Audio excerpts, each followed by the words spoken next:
kulan wacan daawada meel walba waa joogtaan waxaad kusoo dhawaataan janaalada ilayska xogaha iyo sidoo kale tusmada filimada sida wada jira hadaan oo kale janaaladan waxaad idinkugu soo gudbinaa maxaa maanta laga qoray arrimaha Bollywoodka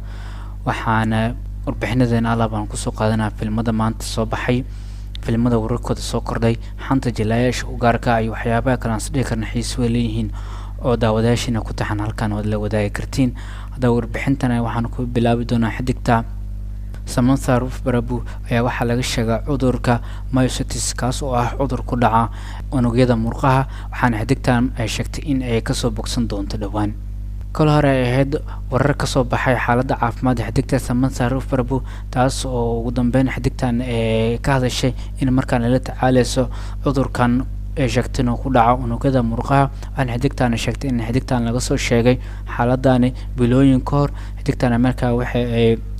la wadaagtay taageerayaasheeda xaaladda halka ay marayso iyo waxyaabihii ay guda gashay xilligii dhibaatooyinkan la soo wajahay ama cudurkan ay ku soo dhacabo xidigtan Instagram-keeda waxay soo dhigtay sawir taas oo ay isbitaalka jiifto waxaana ku soo qorqortay jawaabtiina iyo sidoo kale soo dhaweyseen goosgooska filmka Yashoda ayaa wuxuu ahaa mid aad u weyn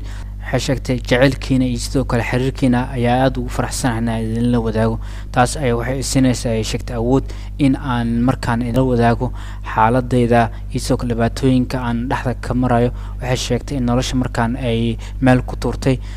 waxa laga joogay sheegtay bilooyin kadib markii laga sheegay sheegtay cudurka myositis kaas oo ah unugyada murqaha ku dhaca cudurka waxay sheegtay xidigtan in markaan arintaas ay la wadaagayso waxay sidoo kale sheegtay xidigtan in ay guda gashay dhibaatooyin badan sidaas oo kale xidigtu waxay sheegtay markaan ay rajeynayso in xaaladda soo bogsanayso xidigtan ayaa hadalkeeda waxay si raacisay in markaan ay si degan ay u go'aanayso in markaan ay u baahan tahay xidigta in ay si wacan ay u shaqeyso ama si xoogan sidoo kale aqbasho unug la'aanta cudurkan sidoo kale waxay sheegtay in ay ahayd mid ay la taaladhacayso in dhawaalaaba Dr. Asha waxay sheegtay markaan in ay kalsooni siiyeen soo kalena ay sheegeen in si degdeg ah ku bogsan doonto waxaana sidoo kale intaas raacisay in markaan ay soo marta maalmo fiican iyo maalmo xunba taas oo ay dareemtay mid oo jir ahaan iyo sidoo kale dareen ahaanba waxay sidoo kale intaas raacisay in tan ay ka dhigan tahay in ay marar qaar arki jirtaba in ay u dulqaado weys dhibaatooyinka markaan hayso soo kale isu ku darsan kara hal maalin dheer in cudurkan u dulqaadan kartaba si kastaba ay sheegtay markaan waxa rajeynaya dhacday markaan soo caafimaad doono sida ugu dhaqsiyaha badanba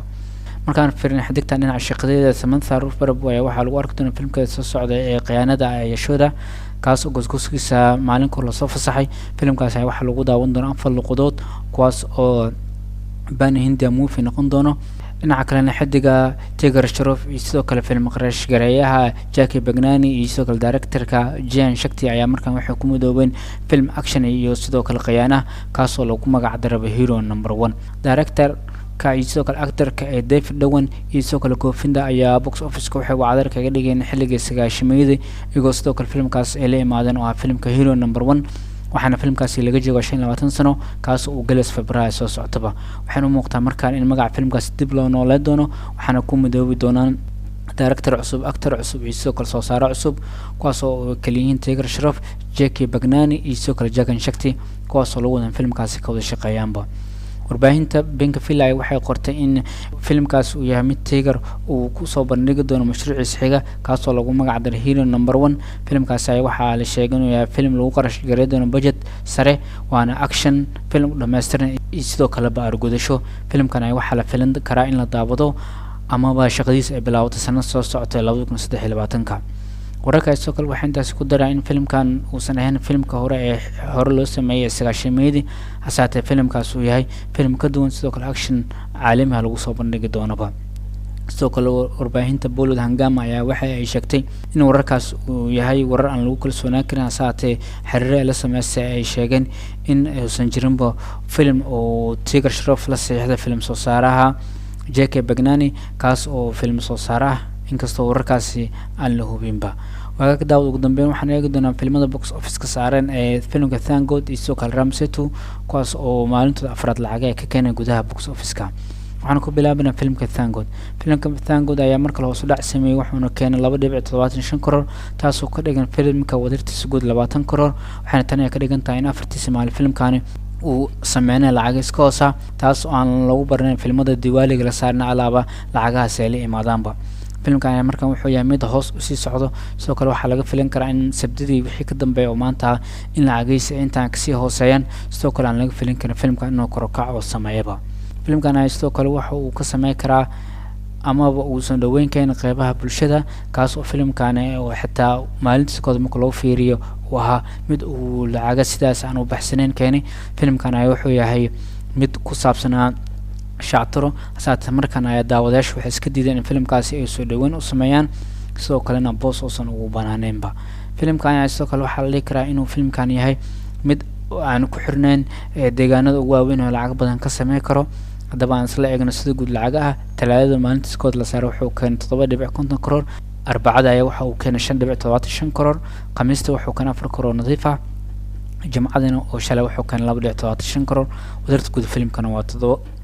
wadarta guud filimkana waa 20 karoor oo nadiif ah.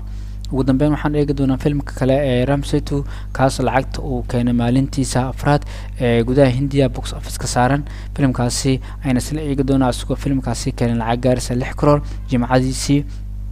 taas oo ka dhigan filimkan oo hoos u dhac u sameeyay 30% marka loo eego maalintiisa khamiista. saatay marka loo fiiriyo ganacsiga uu sameeyay wuxuu yahay mid uu isceliyay magaalooyinka qaar oo filimkaasi oo ka sameeyay hoos u dhacan sidaas u weyneen, waxaana uu wacan wali in diwaaliga fasaxida halkaasi ay ka jiraan. filimka ayaa haatan wadartiisa guud waxay ka dhigan tahay inuu keenay lacag gaaraysa 40 karoor, taas oo sidoo kale filimkaasi marka loo fiiriyo deegaano qaar uu ku liito. hasaate filimka waxaa lagu wadaa in maalmaha soo socdo oo sabtida iyo xadda oo maanta oo kala oo filimkaasi korkac u sameeyay, isniintana laga filan karo in filimkaas uu isceliyaba, taas oo ka dhigi karto ama lagu ogaan karo mustaqbalka halka uu ku wajahnaa karo filimkan. ayaa 25 ilaa 30 hoos u dhac wuxuu sameynaya maalin walba marka laga soo bilaabo maalintiisa koowaad lacagaha uu keenay, taas oo filimkan ugu wanaagsan hasaate si kale waa caafimaad ayaa la sheegay filimkan. haddaba sida guud ayaan isla eegi doonaa filimka lacagaha uu keenay. talaadada maalintiisa koowaad wuxuu keenay 15 karoor, arbacada wuxuu keenay 11 karoor, khamiista wuxuu keenay 8.25 karoor, shalay jimcana wuxuu keenay 6 karoor nadiif ah. wadarta guud filimka waa 40.25 karoor. intaan ku soo xirnaa muuqaaladeena maanta aan ku eegan maxaa maanta laga qoray arrimaha Bollywoodka, kuwaas oo sidoo kale xiiso lahayn daawadayaashina ku taxan barta tusmada filmada iyo sidoo kale barta kale ee leeska xogaa waa la wadaagi kartiin. haddaad ka heshaan bixinada la wadaaga asxaabtiina, sidoo kale like inoo saara waad ku maasintiin alaabasad muuqaaladeena u daawataan oo aad noo dhiirigelisaan.